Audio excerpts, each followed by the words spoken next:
Real life street stars. Know what time it is.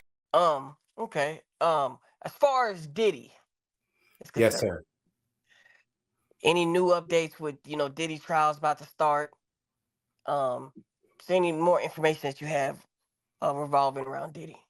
Yes. So it was very strange because of these interviews and because you guys are, based so close to Dallas, right? Somebody contacted me about this thing called Prosper Arts District. I never heard of it. I Googled it, right? Once again, I gave it to the people who help writing the book or looking it up. And then I start getting like screenshots that Diddy was involved in this Proper Arts District, and they were calling it the Walt Disney of sex trafficking. They were going to have like hotels, and it was catered to sports people. And Diddy had designed like the Dallas Mavericks jersey. Wow. Well, he had designed one of them, right? And he was really involved, in sports. And Diddy's main office, one of his main offices, KK, that girl who's like his real close to him, was set up in Dallas, Texas. Like if you Google the address of Combs Enterprises and Combs Global, you'll see that it has the footprint in Dallas. Well, these sex workers, former strippers, started coming forward, and they started saying, well, telling us all this stuff about Prosper Arts District and talking about how it was being built in Frisco.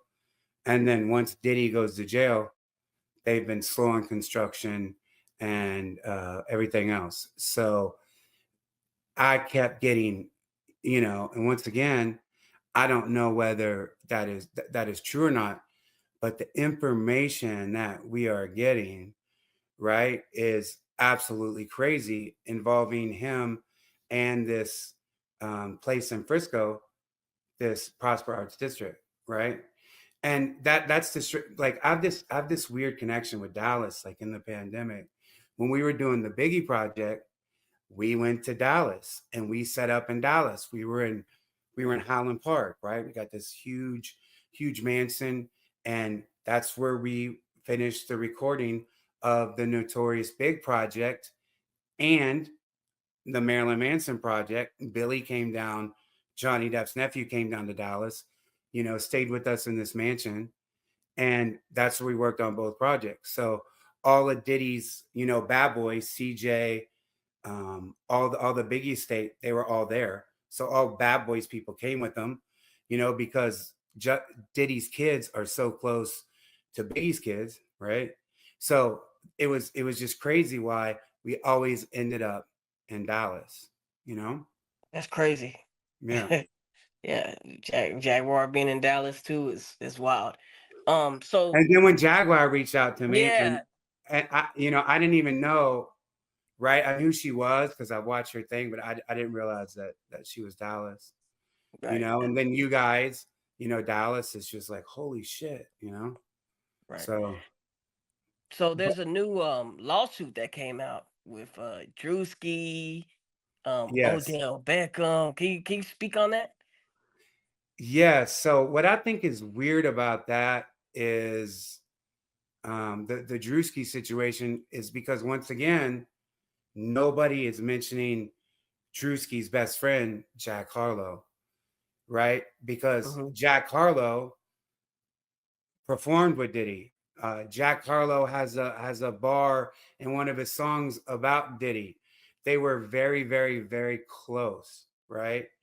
And so, being that Jack Harlow is from Louisville, Kentucky, right, and supposedly he helped launch after What's Poppin' came out and blew up, he helped take Drewski to the next level. I think it's crazy that people aren't mentioning Jack Harlow like they are Drewski. And it makes me think, okay, is this some like, white privilege type shit? Like again, like what is this? So because it's we know the same people, right? I'm working with currently right now, I'm working with Jack Harlow's producer, right? And he didn't tell me anything. I didn't even bring it up to him. I didn't even ask him. And to be totally 100% honest, it breaks my heart even talking about this because he's from Louisville. He's like one of the the Wow.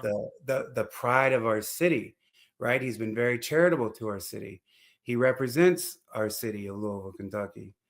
But the people who have told me, right, about their relationship with Diddy, that they used to fuck Jack Harlow and Diddy constantly, that they were, in bisexual type shit. And hey, there's, if that's their thing, that's their thing. I've been hearing this for years, right? But then something spooked out Jack Harlow because he has First Class, he has What's Poppin', he has a What's Poppin' remix, huge. He has Churchill Downs with Drake. And then he goes quiet and he puts out that album, Jackman, that, Joe Budden even said that he felt like Jackman was like an anti-label because he did it independent, right? No hooks, no big singles. He went from, hundreds of millions of views to like 4 million views, no hits, right, off Jackman. And he seemed very freaked out. And people would always say he saw a lot of shit. Jack Harlow saw a lot of stuff. That's why he fell back from the industry. So I think if people are going to talk about Druski, they also got to talk about his best friend, who I've heard from close in Louisville, Kentucky, from close people that Diddy and Jack Harlow used to fuck. So What? That's wild. Wow. bro, it's the truth. It's what I heard, and we are messing with the same circles in Louisville. I mean, it's Louisville, Kentucky. Nothing's really popping in Louisville, Kentucky. Yeah, it's nothing out there. Besides the Derby. Right.